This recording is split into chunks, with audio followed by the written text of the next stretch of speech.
नमस्कार विद्यार्थी मित्रांनो, ज्ञानदीप अकॅडमीच्या UPSC इंटिग्रेटेड बॅचमध्ये तुम्हा सर्वांचं मनापासून स्वागत आहे. आज आपलं पहिलं लेक्चर आहे, पहिलं ओरिएंटेशन लेक्चर आहे लाईव्ह बॅचचं, ऑनलाईन लाईव्ह बॅचचं. तर आज आपण बेसिकली हे अंडरस्टँड करून घेणार आहोत की तुम्ही प्रिपरेशनची सुरुवात कुठून करावी. मग काय असतं, आपण जेव्हा प्रिपरेशनला येतो त्यास आपल्याला एक सगळ्यात पहिला प्रश्न हा असतो की ही परीक्षा कशाची आहे. मग आपल्यासमोर एन नंबर ऑफ क्वेश्चन्स असतात. ही परीक्षा पॅशनची आहे, डेडिकेशनची आहे, प्रिपरेशनची आहे, अभ्यासाची आहे, अंडरस्टँडिंगची आहे.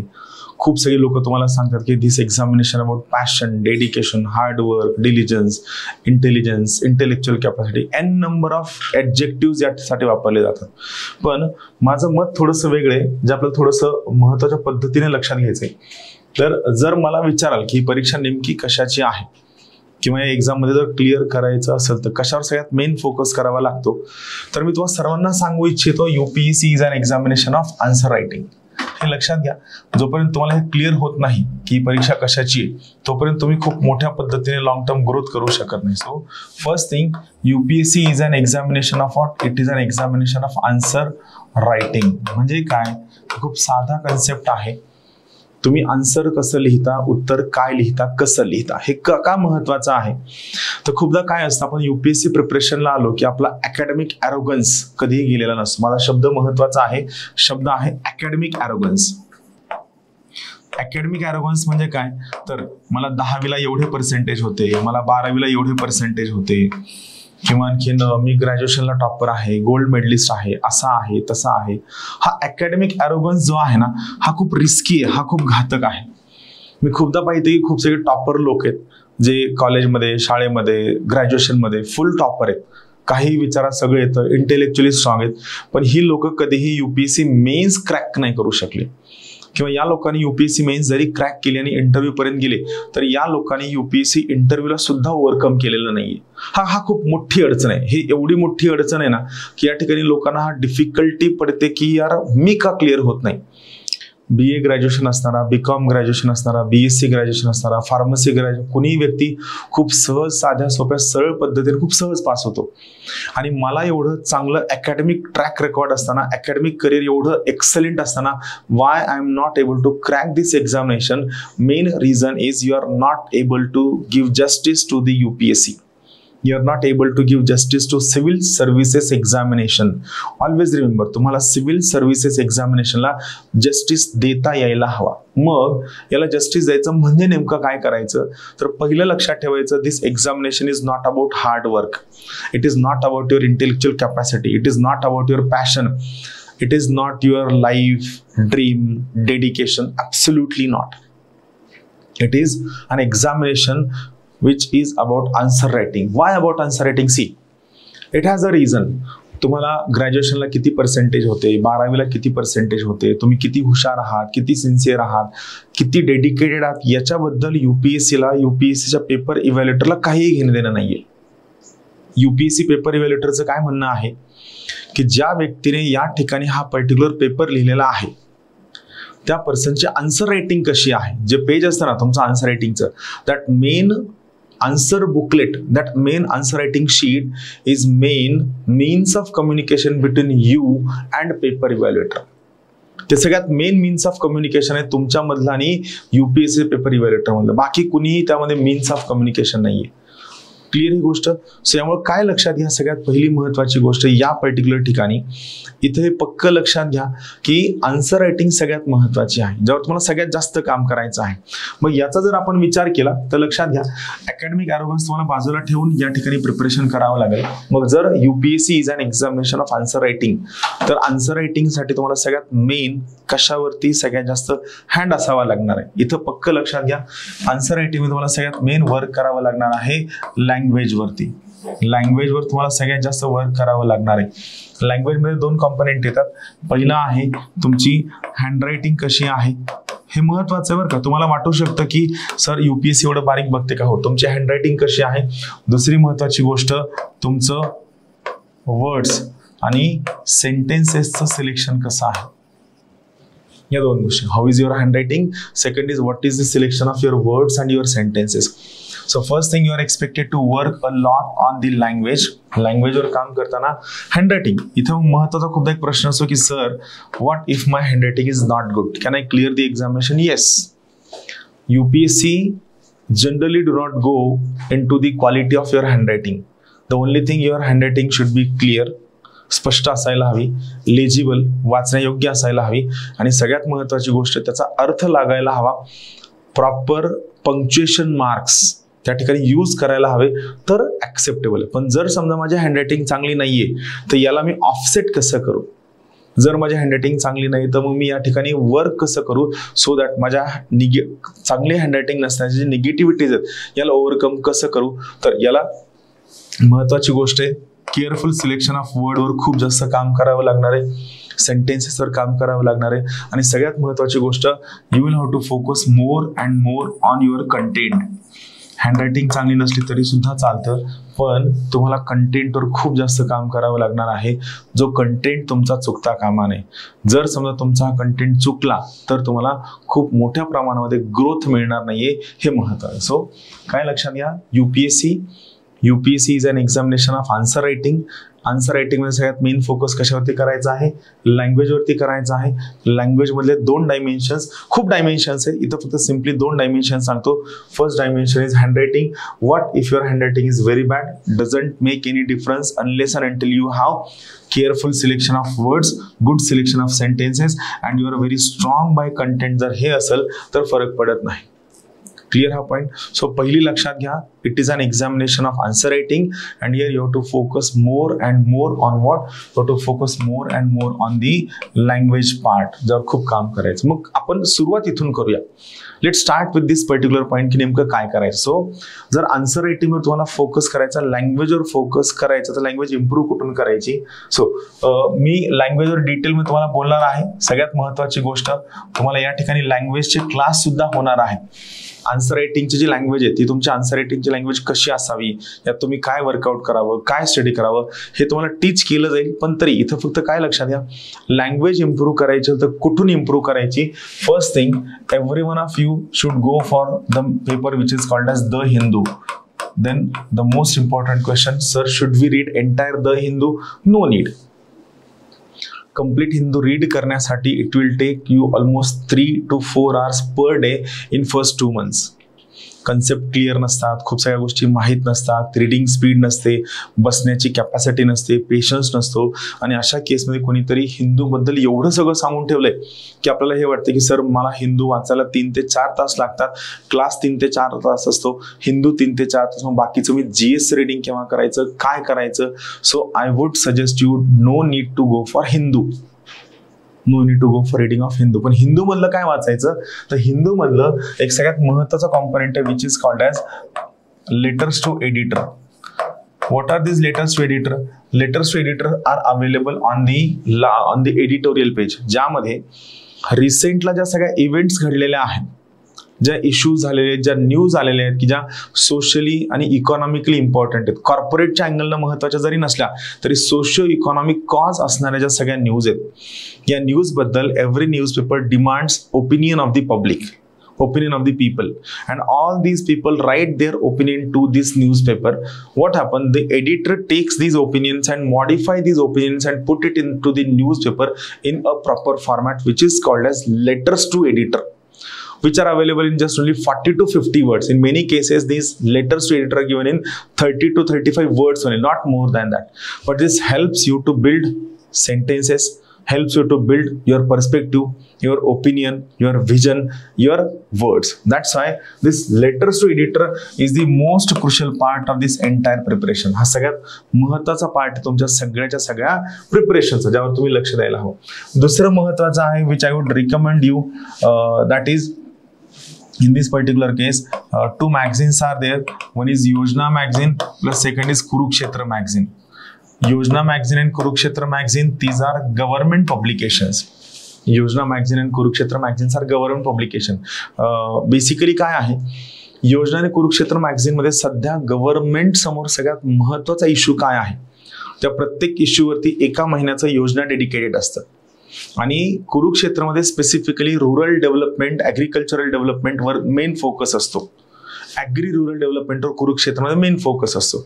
मग योजना मॅगझिनमध्ये काय असतं की त्या पर्टिक्युलर इश्यू बद्दल खूप सगळ्या महत्त्वाच्या इम्पॉर्टंट व्हिजनरीजनी त्यांच्या आर्टिकल्स त्या ठिकाणी दिलेले असतात, which helps you to build your own perspective about that particular issue. मी तुम्हाला ओपनली सांगतो, जर समजा तुम्ही मागच्या 1.5 ते 2 वर्षांच्या योजना मॅगझिन सॉफ्ट कॉपी अवेलेबल आहे इंटरनेटवर सगळीकडं, हार्ड कॉपी शोधत बसण्याची गरज नाही.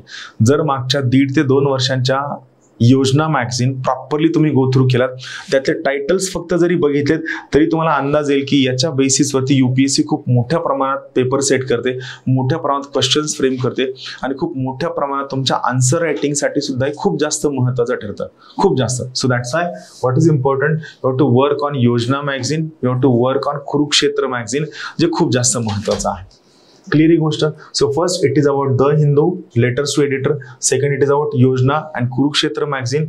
याच्यामधली लँग्वेज खूप चांगली असते.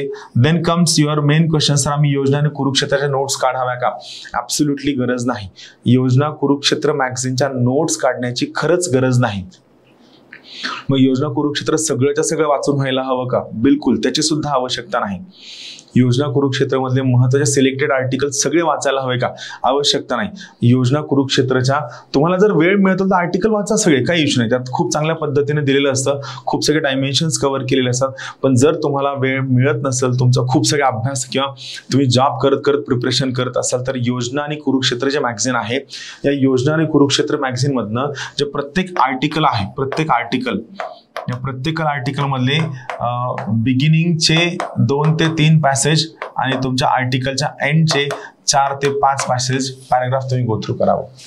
This will help you to build your language in a proper manner, in a very good manner, which is key point in this particular aspect. So first point काय की तुम्हाला लँग्वेजवर काम करायचं आहे, जे खूप जास्त महत्त्वाचं आहे. लँग्वेजवरती काम झाल्यानंतर कुठून करायचं? द हिंदू मधनं करायचं, दुसरं योजना कुरुक्षेत्र मॅगझिन मधनं करायचं. The most important thing, Hindu आणि योजना मॅगझिन हे सगळेच्या सगळे रीड करत बसायची गरज नाहीये. तुम्हाला या ठिकाणी या दोन्ही मॅगझिन मधनं you have to be very selective, you have to be very choosy, you have to work on की तुम्हाला कुठून कसं काय डायमेन्शन मिळू शकतं, यावर तुम्ही सगळ्यात मेन काम करणं गरजेचं आहे, जे सगळ्यात क्रुशियल आहे. क्लिअर ही गोष्ट. So what we come to know right no, आतापर्यंत आपल्याला काय कळले? पहिलं आपल्याला कळले UPSC is an examination of answer writing, it is an examination of language, hand writing, words आणि सेंटेन्सवर काम करायचं. Third thing, it is an examination of जर लँग्वेज असेल तर 2 गोष्टीवर काम करायचं. मग there is a golden flow to the UPSC, golden flow. This is my own formula. It is golden flow of the UPSC, ज्यावर तुम्ही काम करायला हवं. What is this golden flow? A very interesting concept आहे. See, आपण काय करतो? आपण नॉर्मली पुस्तक फक्त वाचतो. UPSC प्रिपेअर करताना कुणीतरी आपल्याला सांगितलेलं आहे की लक्ष्मीकांत वाचा, NCERT गो थ्रू करा, रमेश सिंग वाचा, खूप सगळे N नंबर ऑफ पुस्तकांची नावं सांगितली. ऍक्च्युली काय, ही पुस्तकं एवढी बल्की आहे. सी, डिफिकल्टी काय येते बघा, या पुस्तकांची साईज खूप मोठी आहे. दुसरी गोष्ट, तुम्हाला रिडिंगची सवय नाहीये, अभ्यासाची सवय नाहीये आणि तुम्हाला क्लास पण करायचा सोबत, तुम्हाला सोबत खूप एवढं सगळं वेळेचं कॉम्प्रोमाइज आहे की तुम्हाला मोठा प्रश्न हा पडतो की सर मी हे कव्हर कसं करू, सर मी हे कॉम्प्रोमाइज कसं करू, हे मी रन कसं करू, सर यावर मी काम कसं करू. या सगळ्या तुमच्या डिफिकल्टीज आहेत. I know all this difficulties are there. मग सगळ्यात मोठा प्रश्न पडतो की ह्याला कॉम्प्रोमाइज कसं करायचं. So for that I have given a golden flow. किंवा मला खूपदा वर्गात मुलं विचारतात, सर मी त्या ठिकाणी बुकचं रीडिंग कसं करू. हे थोडं महत्वाचं आहे, म्हणून लक्ष देऊन ऐका की तुम्ही बुकचं रीडिंग कसं करावं. याला एक गोल्डन फ्लो आहे. First you read the book, then you understand the book, right. Understand झाल्यानंतर then you internalise the book, you internalize the book, then you formalize the thing, and then you reproduce the thing, and finally add creativity. What it means, याचा अर्थ काय होता. See, you read the book म्हणजे काय, एकदम simple language. Try to read the book in a very simple lucid manner. पुस्तक वाचण्याचा प्रयत्न करा. You try to read the book, read this particular book. Reading करताना पहिली महत्वाची गोष्ट, do not have any target. आता जे मी सांगतो खूप महत्वाचं आहे. रीडिंग करताना do not have any target. हे पुस्तक, हे टॉपिक, ही इश्यू मला एवढ्या वेळेत वाचायचं, कोणते टार्गेट ठेवू नका. दुसरी महत्वाची गोष्ट, रीडिंग करताना फक्त रीडिंग करा. Do not try to make notes. Third thing, see मी इथं परत एकदा लिहून सांगतो, थोड्याचा फॉन्टची साईज कमी करतो. सी रीडिंग करताना काय, first thing just only you have to read the book. First thing, notes making करू नका. थर्ड थिंग, नंबर्स आकडेवारी पाठ करण्याचा प्रयत्न करू नका. टार्गेट, कोणत्या प्रकारचं टार्गेट ठेवू नका. Just try to understand this time and try to increase your speed of reading. तुमची रीडिंगची स्पीड करण्याचा प्रयत्न करा. जर तुम्ही अंडरलाईन करत असाल, राईट, आपण जे अंडरलाईन करतो ते फक्त 10% अंडरलाईनिंग ठेवा, याच्या पलीकडे अंडरलाईनिंग करायचं नाही. First method of reading any book, I repeat once again, तुम्ही प्रिपरेशन करताना जर आता या मोमेंटला UPSC साठी प्रिपरेशन करत असाल तर सगळ्यात पहिला पार्ट काय आहे की you have to go for reading. But when you are reading any book for the first time, याला वेळ लागला तरी हरकत नाही. लक्षात घ्या, तुम्ही घाईघाईत जर एखादं बुक रीड केलं तर याचा आउटपुट तुम्हाला 0 मिळणार आहे, तुम्हाला याचा बेनिफिट मिळणार नाहीये. आणि सगळ्यात महत्वाची गोष्ट, तुमचा सगळ्याच्या सगळा वेळ त्यामध्ये वेस्ट जाणार आहे. सो पहिलं काय लक्षात घ्यायचं या पर्टिक्युलर केसमध्ये, when you are going to read for a book, try to only read the book. Notes making काढू नका. Number factual data. Do not try to number names. Do not try to remember names, person, places, events, year, numbers. So numbers लक्षात ठेवण्याचा प्रयत्न करू नका. Do not try to have any target. Try to understand. Try to increase your reading speed of the book. Underline फक्त 10% करा. असं करताना तुम्हाला जर वेळ लागला, doesn't make any difference. Take your own time. We have a lot of time. See, इथं आपण बेसिकली काय करणार आहे, इथं आपण we are going to work on increasing our capacity. Capacity increase करणं हे आपलं सगळ्यात मेन पर्पज आहे. राईट, लक्षात. So it is first part about your reading. Second thing is about understanding the thing. इथं तुम्ही काय करा, try to understand the things. Understand करायचं म्हणजे काय, आता खूपदा असं होतं की तुम्ही काहीतरी रीडिंगला घेतलंय, you are reading a particular thing and you are not able to understand that particular thing. Then what to do? See, try to read it at once. If you are not able to understand the thing, meet your faculty. They will try to give you this concept in a simple language. If at all you are not understanding, try to go to the YouTube or in your app. YouTube वरती video पाहण्याचा प्रयत्न करा. But it is important, without understanding that thing, do not move ahead. तुम्हाला तो topic कळल्याशिवाय तुम्ही पुढे जाऊ नका, जे खूप महत्वाचं आहे. टॉपिक कळल्याशिवाय पुढे बिलकुल जाऊ नका. अंडरस्टँड करा, फॅकल्टीकडनं, युट्यूबकडनं, किंवा जर कळत नसेल तर डिमोरलाइज न होता wait for some time and revisit that topic again. Wait for some time and revisit that topic once again. I assure you that you will understand that topic very easily. So it is third thing, understand the topic. Then internalize the topic. Internalize, try to understand that topic in your own language. इथं primary understanding होईल. मग तुम्हाला proper तुमच्या language मध्ये त्या topic बद्दल काय understanding आली, what is your understanding by about that topic in your own language. तुमची अंडरस्टँडिंग काय ते अंडरस्टँड करण्याचा प्रयत्न करा. अंडरस्टँड झालं, देन फॉर्मलाइज दॅट कन्सेप्ट. आता हे महत्वाचं आहे, कारण UPSC मध्ये you are expected to write your answer in प्रमाण language. That is, you are expected to write your answers in standard language. You cannot use your day-to-day language. You cannot use your common language. You can use simple language. See, there is a thin line difference between common language, day-to-day language, and simple language. Your answers in UPSC should be in simple language, but the most important thing is when you're writing those answers in simple language, that answer writing should have standard words, standard sentences. Do not try to use the words which you use in your day-to-day life, like yeah, oh, ah. So don't use the words which are not of standard nature, which are not of OLQs. That the words which will not reflect your OLQs. What is OLQ? It stands for officer-like qualities. So the words which will not reflect your officer-like qualities should be there. So here, now, internalization. What you are expected to go for formalization of your preparation. तुमच्या ज्या रीडिंगला formalise करा, म्हणजे जे तुम्हाला कळलंय, जे understand झालंय, याला तुम्ही काय लँग्वेज यूज करू शकता. What language you can use. याला कोणते वर्ड्स तुम्ही यूज करू शकता. याला तुम्ही कोणते पॅराग्राफ बनवू शकता. याला तुम्ही कोणतं डायग्राम ग्राफ टाकू शकता, कोणते वर्ड्स यूज करणं. सो फॉर्मलाइज, त्याला किती वर्ड्स मध्ये बसवायचंय, काय काय सगळं फॉर्मलाइज करा. And after formalising go for practice. Reproduce म्हणजे काय, प्रॅक्टिस करणं. तुम्ही जे फॉर्मलाइज केलेला तुम्ही प्रॅक्टिस करू शकता. सुरुवातीला आन्सर रायटिंग नाही जमली तरी काय हरकत नाही. फक्त महत्वाचं काय, एकदा तुम्ही याला फॉर्मलाइज केलं की then you try to write the answer. तुम्ही याला फॉर्मलाइज करण्याचा प्रयत्न करायचा सगळ्यात जास्त क्रुशियल आहे. आणि एकदा काय फॉर्मलाइज झालं की मग तुम्ही हा विचार करा की या पर्टिक्युलर आन्सर मध्ये मी काय ग्राफ टाकायला हवा, कोणता फ्लो चार्ट टाकायला हवा, कोणता पाय चार्ट टाकायला हवा, किंवा कोणतं बार डायग्राम टाकायला हवी, हा थोडक्यात, किंवा कोणता फॅक्च्युअल डेटा टाकायला हवा, हे सगळं विचार करा. So this is the method. You are going to be in this first step, ज्यामध्ये तुम्हाला स्वतःला खूप जास्त वेळ देणं गरजेचं आहे.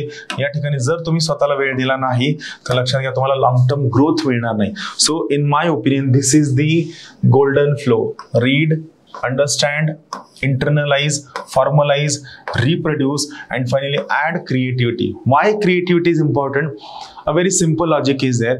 Every time when you are preparing for UPSC, when you are preparing for any other competitive examination, every time one thing which should be in your mind is मी प्रत्येक वेळी असं काय करू सो दॅट मला प्रत्येक क्वेश्चनला हाफ मार्क एक्स्ट्रा मिळेल. Every time you to think this thing की मी असं काय करू की ज्यामुळे मला हाफ मार्क एक्स्ट्रा मिळेल. हाफ मार्क एक्स्ट्रा कोणापेक्षा, all other above average candidates पेक्षा. See, after a diligent preparation of 2.5 years, जेव्हा तुम्ही 2 ते 2.5 वर्ष खूप सिन्सिअरली, ऑनेस्टली, डिलिजंटली प्रिपरेशन करता, तेव्हा लक्षात घ्या यू बिकम अ क्रीम. तुम्ही एक क्रीम बनता की जे सगळी लोक सेम लेवलला आहेत. नॉलेज सेम आहे, कंटेंट सेम आहे, आन्सर रायटिंग सेम आहे, प्रॅक्टिस सेम आहे, हार्डवर्क सेम आहे, पॅशन सेम आहे, प्रॅक्टिकलिटी सेम आहे. म्हणजे तुम्ही सेम लेवलला असा. When you come to this particular same level, then only few are going to be in the list. Few are going to clear this examination. Then here you have to think की मी असं वेगळं काय करू, मी असं वेगळं काय करायला हवं so that I should get at least half mark extra. मी असं वेगळं काय करायला की ते जर मी केलं तर मला हाफ मार्क एक्स्ट्रा मिळेल. जेव्हा तुम्ही याचा विचार करता त्यावेळेस तुमच्या हे लक्षात येतं. मी तुम्हाला सांगतो, मी तुम्हाला half mark, power of small things नावाचा एक कन्सेप्ट आहे बघा, बरोबर आहे. पॉवर ऑफ स्मॉल थिंग्स नावाचा एक कन्सेप्ट आहे ज्यामध्ये काय असतं की मी असं वेगळं काय करायला हवं सो दॅट मला थोडी थोडी ग्रोथ मिळेल.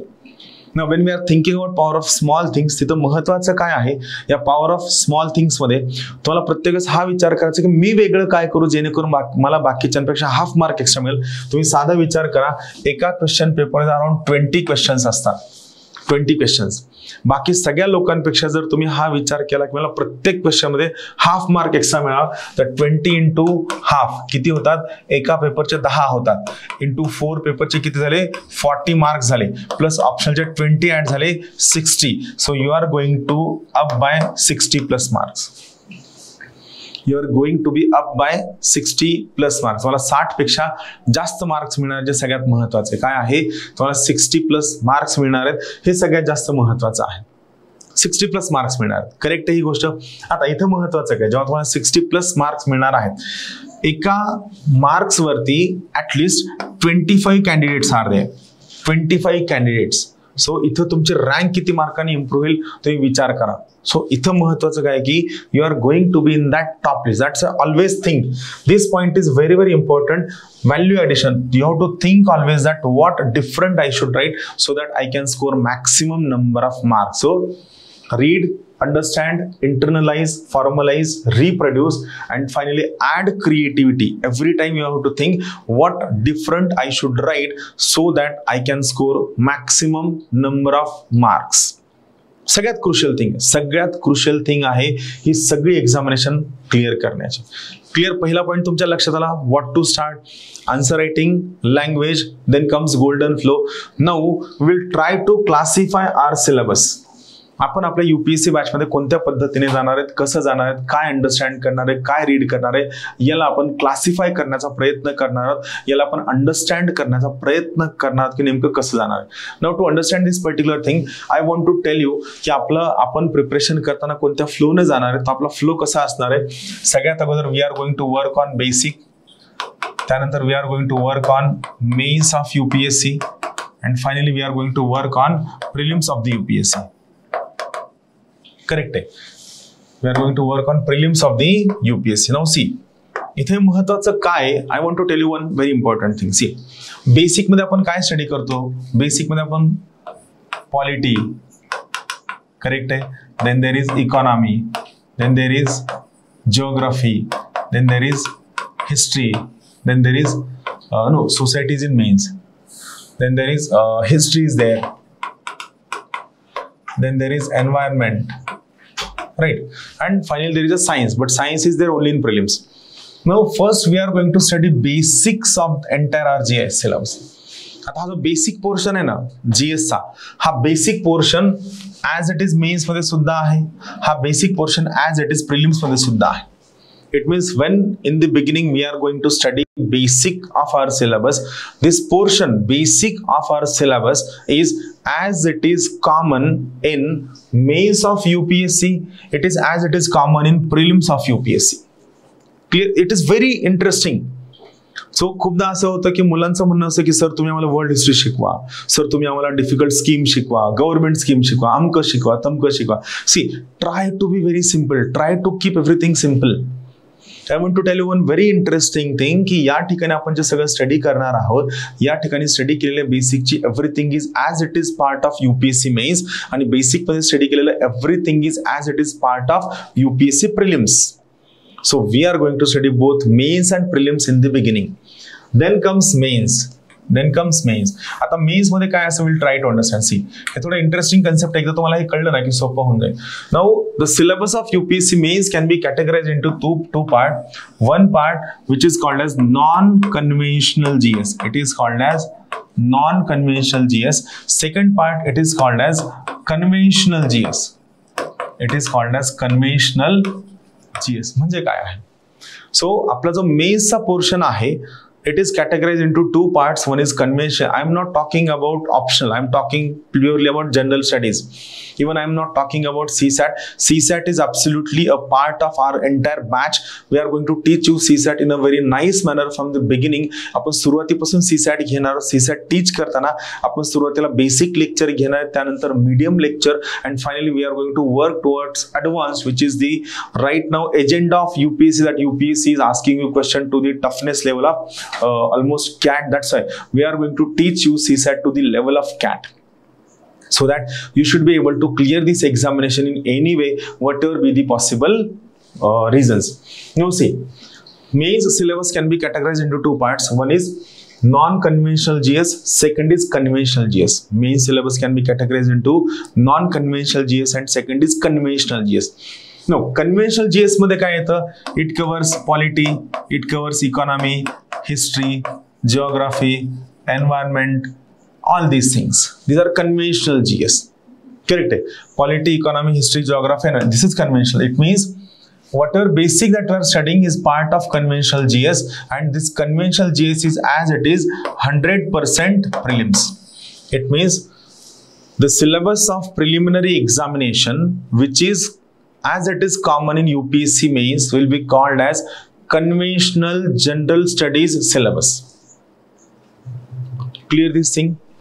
The syllabus of UPSC prelims, the syllabus of UPSC prelims, which is as it is common in conventional, in mains, it will be called as a conventional general studies. And what about non-conventional? So the syllabus of UPSC mains, which is there only in mains, it will be called as non-conventional GS. The syllabus of UPSC mains, which is there only in the mains, will be called as a non-conventional general studies. यात काय येतं? आपण जर GS1 पासून विचार केला तर GS1 मधलं society, then world history, then post independent India. So this is part of non-conventional GS.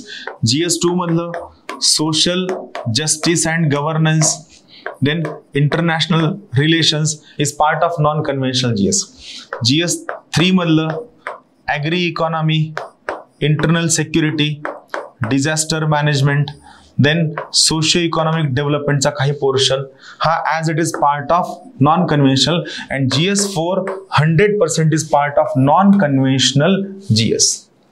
Clear आहे? सो इथं आपल्याला काय क्लिअर होतं माहिती आहे का, UPSC मेन्सचा जो सिलेबस आहे हा जो 2 पार्टमध्ये, तर ज्यावेळेस आपण UPSC मेन्सचं प्रिपरेशन करतो ऑटोमॅटिकली आपला UPSC प्रिलिम्स आपण खूप चांगलं प्रिपरेशन होतं.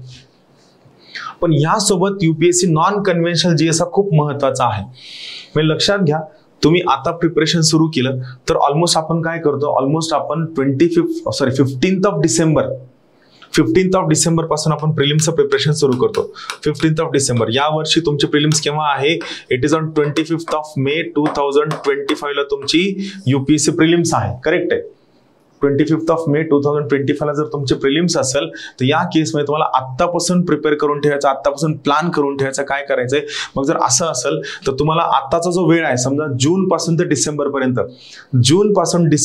Your main focus should be on non conventional GS plus preparation of essay plus preparation of your optional subject. So what should be your main focus?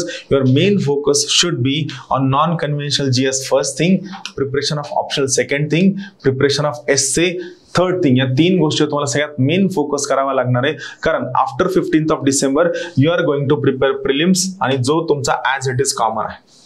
Clear ही गोष्ट. So आता तुम्हाला basic मधल्या काही गोष्टी नाही आल्या, पण या पार्टवर तुम्हाला चांगली कमांड मिळाली, कारण after 15th of December you are going to read this non conventional GS after 25th of May. 25 मेला तुमची UPSC प्रिलिम्स संपल्यानंतर तुम्ही याला रिडिंगला घेणार आहात. तोपर्यंत तुम्ही याला रिडिंगला घेणार आहे. Try to understand the flow of this particular time. की हा फ्लो तुम्हाला एकदा कळला की मग तुम्हाला खूप चांगल्या पद्धतीने प्रिपरेशन करता येतं. नाहीतर काय होतं की आपण अर्धवट असं करत जातो, आपल्याला टाइमचं मॅनेजमेंट येत नाही, आणि मग प्रिलिम्स वेळेस आपण मेन्स करत असतो आणि मेन्स वेळेस आपण प्रिलिम्स करत असतो, जे आपल्याला कोणत्याही केसमध्ये परवडणारं नसतं. That's why this is the important part. Basic, mains आणि प्रिलिम्स या 3 सगळ्यात क्रुशियल गोष्टी आहेत. यावर आपलं काम करायचं. आता इथं आणखीन मी एक व्हेन डायग्राम काढून दाखवतो. See, if this larger circle and there is a smaller circle. जर लार्ज सर्कल जर मेन्सचं प्रिपरेशन असेल, लक्षात घ्या, लार्ज सर्कल जर मेन्सचं प्रिपरेशन असेल तर हे छोटं सर्कल कशाचं आहे? हे प्रिलिम्सचं प्रिपरेशन आहे. करेक्ट आहे? म्हणजे जर तुम्ही मेन्स 1000% डेडिकेशन न केलं तर प्रिलिम्सचं तुमचं 45% पोर्शन, प्रिलिम्स तुमचं सगळं कव्हर होतं.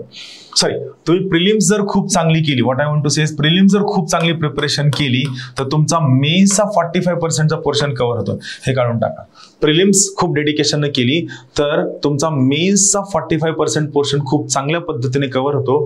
Now see what I wanted to tell you right here.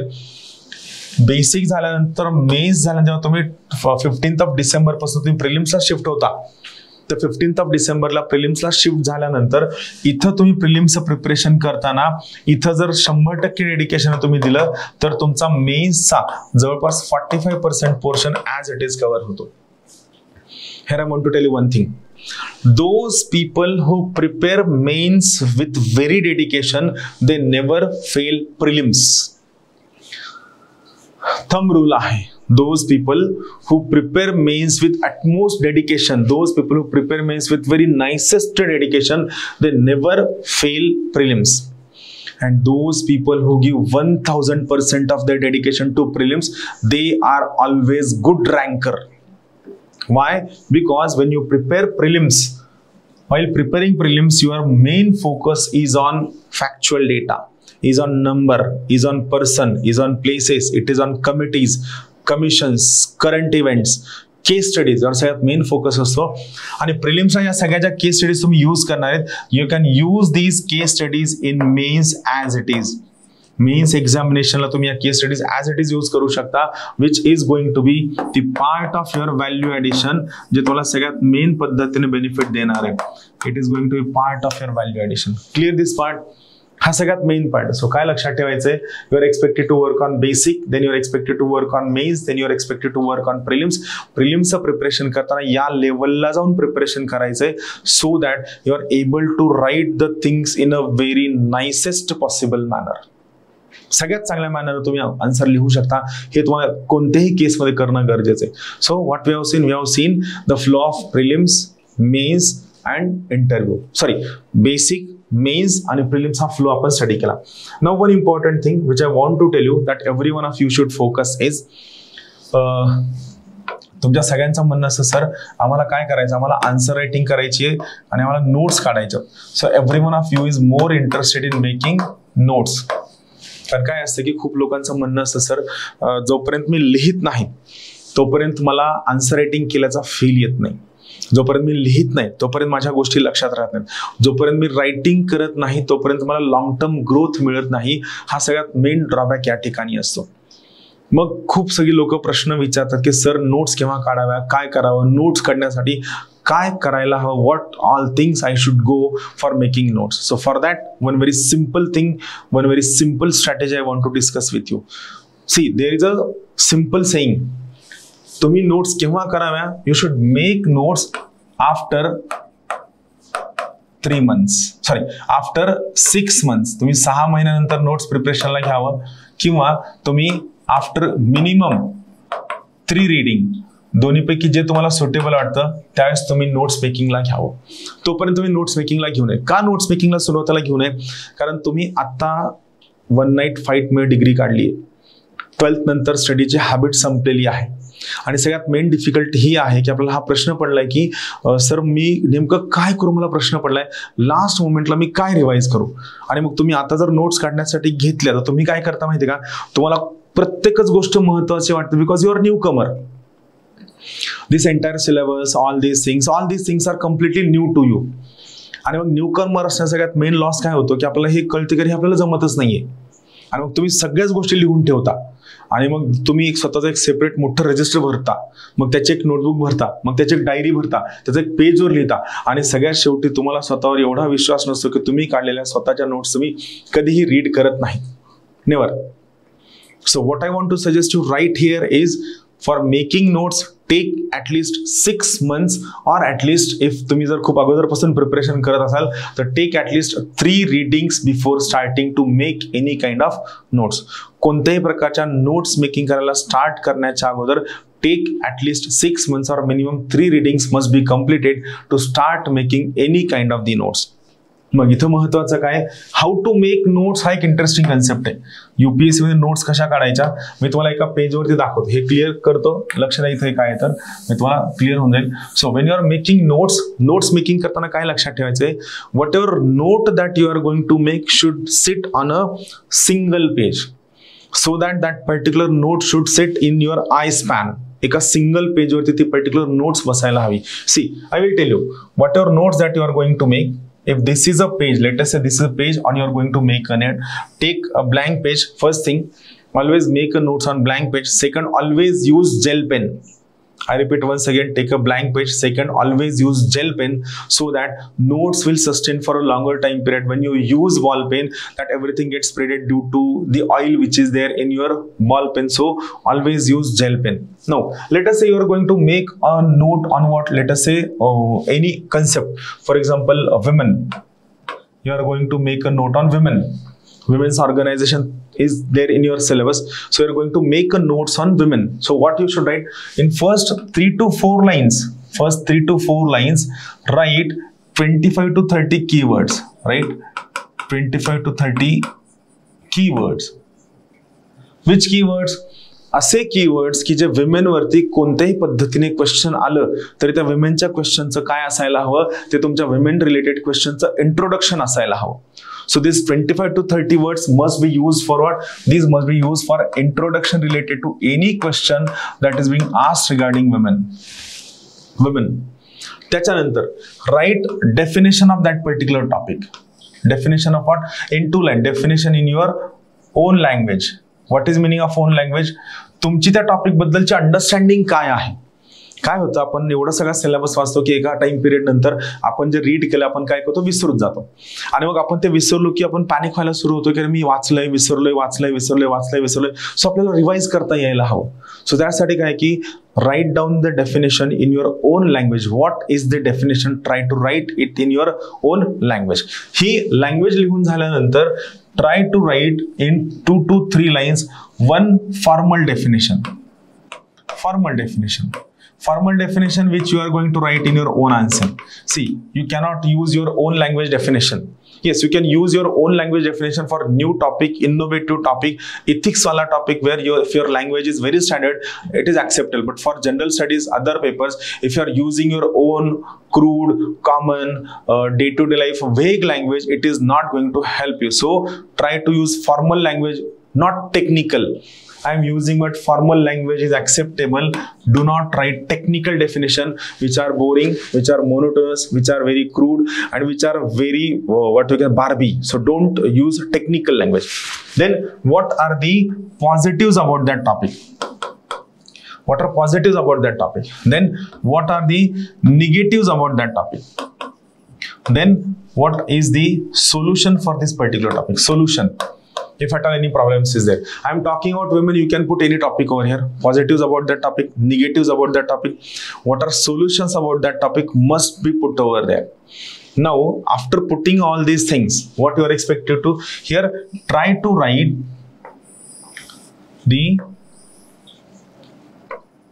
here you are expected to write examples about that topic. Examples about the topic. What are various examples which you can use in this particular topic?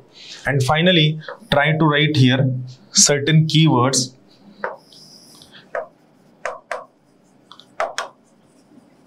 which can be used in your conclusion. Try to write certain keywords which can be used in your conclusion. This should be the part of your notes making. Now, when you are making these notes, try to put one topic on one single page. I repeat once again, when you are making notes for mains, I am not talking about mains about, no, sorry, one point is remaining. It is about before conclusion, right? Points about value addition. What value addition you can put over here? Value addition काय टाकू शकता? What value addition you can put over here? That is which diagram, which graph, which flow chart, which pie chart, which bar diagram. What you can put in this particular thing must be added right here, right now. And this entire notes should be put in one single page so that you can read these notes in one single eye span. Reading the notes in one single eye span is definitely going to help your subconscious memory. See, it happens many times when you are watching this particular video, you are physically present in front of this video, but you are not mentally in front of this video. You are already on tea stall, you are in a Nasta center, you are in your maze, or you are in a particular family function of Mukesh Ambani. So it happens that you are not concentrated. So since you are not concentrated, but your eyes doesn't have any memory. Your eyes doesn't have any heart. It is a part of your brain. So what eyes will do, eyes will catch that picture and I will take that photo and eyes will put that photo in your subconscious memory. Your subconscious memory is amazing. Your subconscious memory will utilize that particular memory, that photo, whenever a question comes in front of you. Many times it happens that we come across a person, an event, a place or a book and we realize that I have read it somewhere. It is not your conscious memory, it is your subconscious memory which has worked on that particular portion. That's why it is very essential that your entire note should sit on one single page so that that entire page can sit in your span of the eyes. Clear this thing. So this is notes making. I repeat once again, do not, I'm going to take separate lecture on making notes for particular subject, like how to make notes for GS1, GS2, GS3, GS4 and ethics. And we will be providing you all the notes at your doorstep in this our online course. But here, till that time, please have patience, just go through the lectures, just go through the videos. So this is first part of our answer where we're trying to understand basic, mains, prelims and where we should go for notes making. Now, next important thing that we are expected to go for is what you should start, what you should go for, from where you should start. Your preparation is a very crucial part की मी नेमकं preparation कुठून सुरू करू, मी नेमकं काय वाचायला हवं. नवा हे प्रिपरेशन करताना महत्त्वाचं काय आहे, या पर्टिक्युलर ठिकाणी तुम्हाला 3 फ्रंटवर प्रिपरेशन करायचं आहे. सगळ्यात पहिलं आहे यूट्यूबवर तुम्ही काय प्रिपेअर करायला हवं. मी थोडं याला मोठं लिहितो. सी यूट्यूबवर काय प्रिपेअर करायला हवं. First you should go for the video which is called as the Hindu analysis. You should go for this video, the Hindu analysis. Now see, what is this the Hindu analysis? The Hindu analysis, it says in simple term that you should have a socio-economic understanding of your surrounding. Why many people recommend you that you should go for the Hindu analysis? The main reason is the Hindu is a leftist paper. So what difference does it make? It makes a difference that unlike Times of India, Indian Express or any other corporate newspaper, the Hindu, it talks about the issues, social issues, economic issues, all regional issues, national issues that are being faced by common man are being brought to the front by the Hindu newspaper. The language of the Hindu newspaper, analysis of Hindu newspaper, priority of Hindu newspaper is altogether completely different. That's why I would recommend you that you try to purchase the Hindu newspaper for a few months, but don't read the Hindu. Try to go for the Hindu analysis, which is available on Gnandeep Academy, our academy's YouTube channel. Why? Because reading Hindu on your own will take minimum 2.5 to 3 hours, and you don't have liberty as it is the beginning of your preparation. Many things are not known to you. It becomes difficult for you to how to prepare for in this shorter time period. So that's I would recommend you go for the Hindu analysis video of Gnandeep Academy.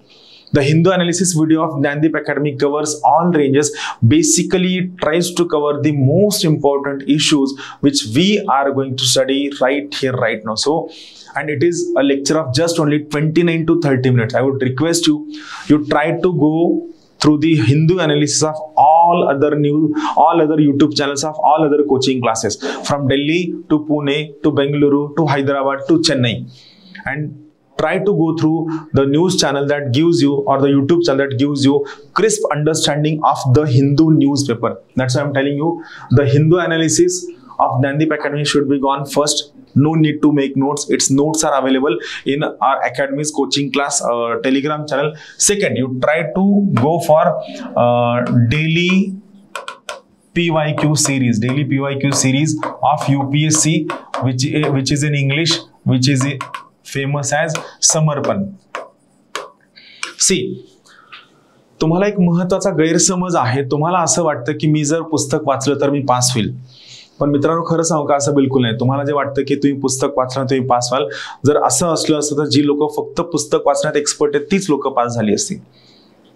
UPSC मध्ये सगळ्यात main problem काय माहिती का? UPSC मध्ये problem of plenty.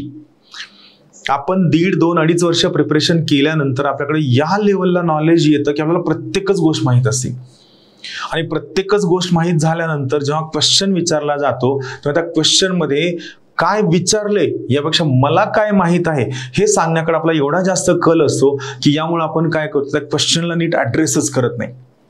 त्या क्वेश्चनला आपण चांगला जस्टिसच देत नाही, आणि त्या क्वेश्चनला आपण जस्टिस नाही दिला की ऑटोमॅटिकली आपण काय होतो, त्या ठिकाणी खूप मोठ्या प्रमाणामध्ये लॉस मध्ये जातो. हे बिलकुल होता कामा नये. सो इथं महत्वाचं काय, तुम्ही सगळ्यात अगोदर कोणतंही प्रिपरेशन करण्याच्या अगोदर तुम्हाला अकॅडमीकडनं जे कोडेड डिकोडेड पुस्तक प्रोव्हाइड केलं जाईल त्यातले सगळे क्वेश्चन्स रीड करा. Read the question, go through the question. त्यामुळे सगळे क्वेश्चन वाचण्याची गरज नाहीये. जे क्वेश्चन तुम्हाला सोपे वाटतात, जे सब्जेक्ट तुम्हाला सोपे वाटतात, त्या सब्जेक्टमध्ये तुम्ही इंटरेस्टेड आहात किंवा ज्या सब्जेक्टमध्ये तुमची अंडरस्टँडिंग चांगली बिल्ड होऊ शकते, try to read those subjects in the beginning. So इथं महत्वाचं काय, डेली PYQ UPSC इंग्लिश मध्ये समर्पण आहे. हा व्हिडिओ बघा, आपल्या युट्यूब चॅनलला आहे. तिसरं सगळ्यात महत्वाचं आहे, there is article series by me, that is Mahesh Shinde in English. Just go for this particular article series. Fourth important thing, there is UPSC prelims capsule.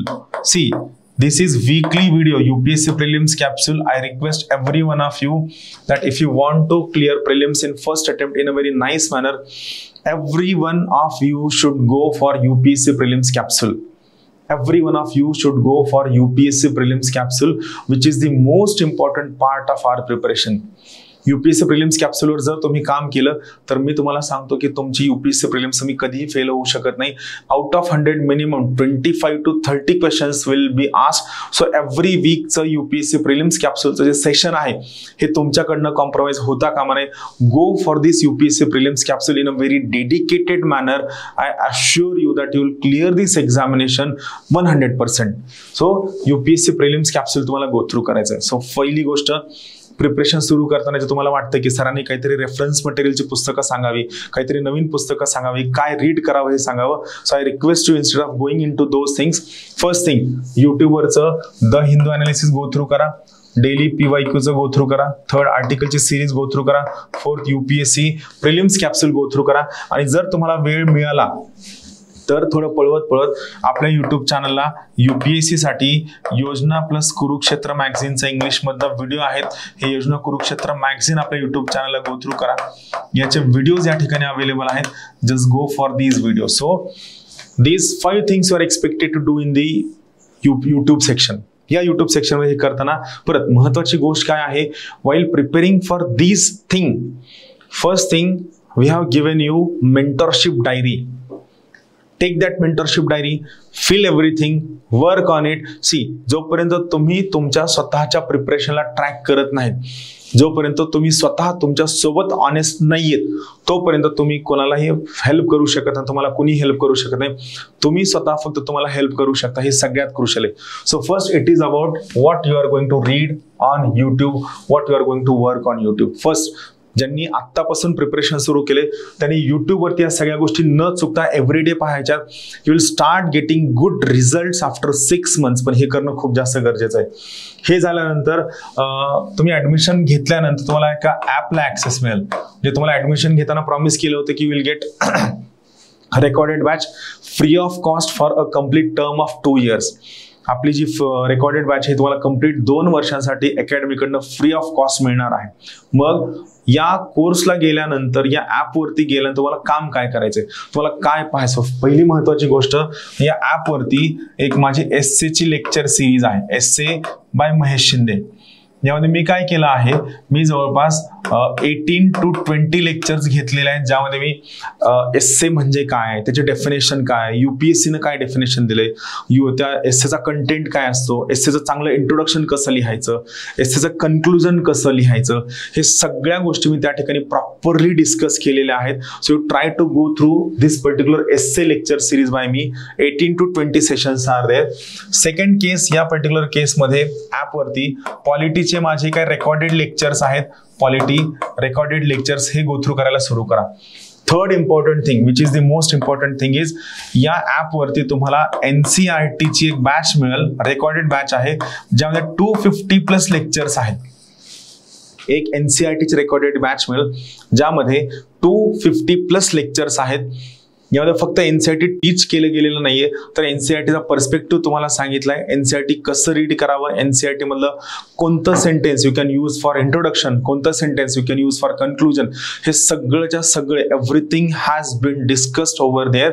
So that's why go for NCERT. सोबत असं आहे की आपल्या UPSC preparation करणाऱ्या खूप सगळ्या स्टुडंट्सला state board सुद्धा read करायचंय. सो या सेम कोर्समध्ये आमच्याकडनं तुम्हाला स्टेट बोर्ड, फक्त लेक्चर मराठीमध्ये आहेत, स्टेट बोर्डची 150+ लेक्चर्सची एक बॅच आहे.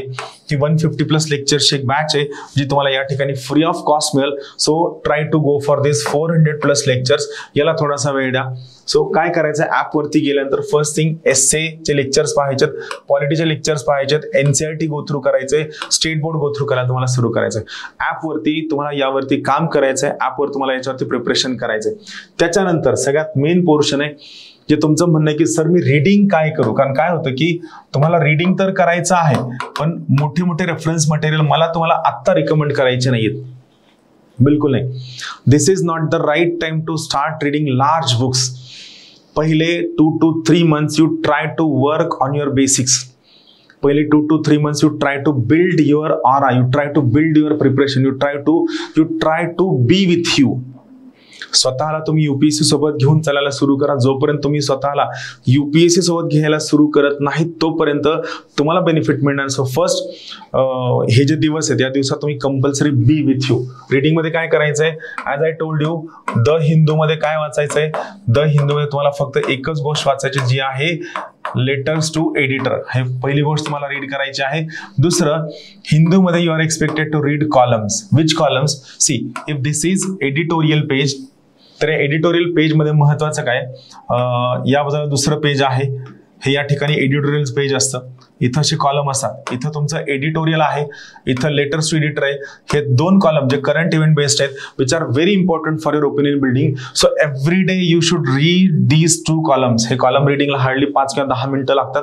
सो पण तुम्ही हे 2 कॉलम्स रीड करणं खूप जास्त गरजेचं आहे, कारण या 2 कॉलम्सच्या बेसिसवरती तुमची करंट इव्हेंटची अंडरस्टँडिंग खूप चांगल्या पद्धतीने रिफ्लेक्ट होते. So the Hindu. दुसरं, try to read to take any NCERT. कोणती एखादी NCERT घेऊन ती रिडिंग करायला सुरू करा जी तुम्हाला काय होते, जी तुम्हाला इझी वाटते, जी तुम्हाला कधी इझी वाटते. Third thing, take polity class notes. तुम्हाला क्लास नोट्स क्लासकडनं प्रोव्हाइड होतील, तोपर्यंत तुम्हाला त्या ठिकाणी सॉफ्ट कॉपी दिलेली आहे. त्या क्लास नोटची सॉफ्ट कॉपी रिडिंग करायला सुरू करा. ती रिडिंग करताना सुद्धा कोणत्या टॉपिक पासून रीड करायचं तुम्हाला स्पेसिफिकली वेगळं सांगेल. Try to go for polity class notes. Fourth, सगळ्यात महत्वाची गोष्ट जी आहे, तुम्हाला दिलेली कोणती क्लास नोट्स गो थ्रू करायला सुरू करा. Any class notes. तुम्हाला पॉलिटीच्या व्यतिरिक्त जर काय वाचायचं तर क्लास नोट्स गो थ्रू करण्यासाठी सुरू करा. Fifth important thing is you have been provided with a magazine which is called as super 20. लक्षात घ्या, सुपर 20 आम्ही स्वतः डिझाईन केलेलं एक अत्यंत महत्वाचं मॅगझिन आहे, ज्यातला डेटा, ज्यातला कंटेंट, ज्यातलं ओरिएंटेशन आणि ज्यातलं selection of topic is very crucial. Go for super 20. आणि फायनली जर तुम्हाला वेळ मिळाला तर try to go for reading of Yojana magazine. Yojana magazine कसं रीड करावं याचं मी एक सेपरेट लेक्चर घेईल. Go for reading of Yojana magazine, जे सगळ्यात महत्वाचं आहे. राहील लक्षात. सो तुम्हाला आता प्रिपरेशन सुरू करताना 3 फ्रंटवर प्रिपरेशन करायचंय.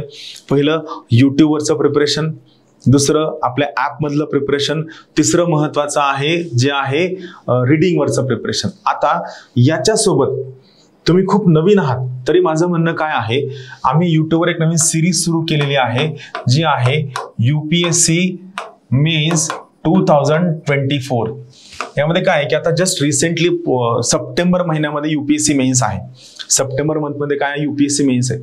सो आम्ही काय करणार आहोत, आम्ही या वर्षीच्या UPSC मेन्स मध्ये प्रोबॅबली कोणत्या टॉपिकवर क्वेश्चन येऊ शकतो, प्रोबॅबली कोणत्या टॉपिकवर क्वेश्चन येऊ शकतो असे आम्ही जवळपास 150+ टॉपिक डिस्कस करणार आहोत. आम्ही 150+ टॉपिक डिस्कस करणार आहोत. हे कुठे असणार आहेत, आपल्या युट्यूब चॅनलला असणार आहेत. रिसेंटली मी एक टॉपिक डिस्कस केलेला आहे, special category status to various states. Special category status to various states. So just go through this particular special category status to various states. You will realize कि you are getting more benefit through this particular video. So हे 150+ videos आहेत. तुम्हाला काही नाही कळलं तरी हरकत नाही. Just try to go through these videos just like you are going through a news channel. असं जाण्याचा प्रयत्न करा. We have tried to take these lectures in English come Marathi so that याची अंडरस्टँडिंग इम्प्रूव्ह व्हायला हवी. And finally, last suggestion from my side. Make 7 notebooks of your preparation. 7 notebooks, the notebooks which are very very important for value addition, not for notes making. Value addition छोटी notebook केली तरी चालते, register करण्याची गरज नाही. Make 7 notebooks. 7 notebooks कोणासाठी, GS 1, 2, 3 आणि 4 याच्या 4 नोटबुक. पर जो ऑप्शनल आहे, ऑप्शनलच्या 2 नोटबुक आणि एस्से जो आहे याची 1 नोटबुक, असं टोटल मेक 7 नोटबुक्स. या 7 नोटबुक मध्ये काय करायचं, तुम्ही कुठेही काहीही रिडिंगला घेतलं, कुठेही काही जरी रिडिंगला घेतलं तरी त्या पर्टिक्युलर ठिकाणी तुम्ही ते रीड करत असताना त्यात काय महत्वाचं वाक्य येऊ शकतं, काय सेंटेन्स येऊ शकतं, काय डेटा येऊ शकतो, काय व्हॅल्यू एडिशन होऊ शकतं, हे सगळं तुम्ही त्या ठिकाणी मांडा. आणि सगळं त्या ठिकाणी मांडल्यानंतर तुम्ही ही पर्टिक्युलर गोष्ट, समजा न्यूज एडिट करताय, त्यातला एखादा डेटा GS 1 च्या कामाचा आहे, एखादा GS 2 च्या कामाचा आहे, एखादा GS 3 च्या कामाचा आहे, एखादा GS 4 च्या कामाचा आहे. कोणता डेटा नेमका कशाच्या कामाचा आहे तुम्हाला क्लॅरिटी असायला हवी. आणि क्लॅरिटी झाल्यानंतर मग तुम्ही जर ते त्या ठिकाणी टाकलं, when you are going to appear for your actual mains examination, त्यावेळेस तुम्हाला या केस स्टडीज चांगल्या पद्धतीने लक्षात राहतील. आणि या चांगल्या लक्षात राहील तर ऑटोमॅटिकली तुमच्या आन्सरची व्हॅल्यू एडिशन या लेवलची असेल की तुम्हाला खूप चांगले मार्क्स मिळतील. So this is the start for us. सगळ्या गोष्टी प्लीज गो थ्रू करा, जे खूप महत्वाचं आहे. इथं मी तुम्हाला माझा फोन नंबर शेअर करतो. तुमचा नंबर मला पाठवा, मी तुमचा नंबर सेव्ह करून ठेवतो. तुमचं नाव मला पाठवा तुमच्या बॅचचे, हे महत्वाचं. माझा फोन नंबर आहे 9764221999. 9 हा माझा फोन नंबर आहे. हा गो थ्रू करा, सेव्ह करा, तुमचा नंबर मला पाठवून ठेवा. आपण यावरती तुम्हाला काही प्रश्न आला ज्यांचं ऍडमिशन आहे तुम्ही मला कॉल करू शकता, आपण यावरती वर्कआउट करूया. So this is the first session of UPSC batch. तुम्हाला सर्वांचं UPSC बॅच मध्ये मनापासून स्वागत आहे. तुम्ही दिलेल्या रिस्पॉन्ससाठी सुद्धा खूप आभारी आहोत. आम्ही नक्की तुमच्या रिस्पॉन्सला न्याय देण्याचा प्रयत्न करू. रादर हे आमच्याकडनं मनापासून शुभेच्छा आहे. You all are welcome. Let us create a good world where we will get a very good result. Thank you.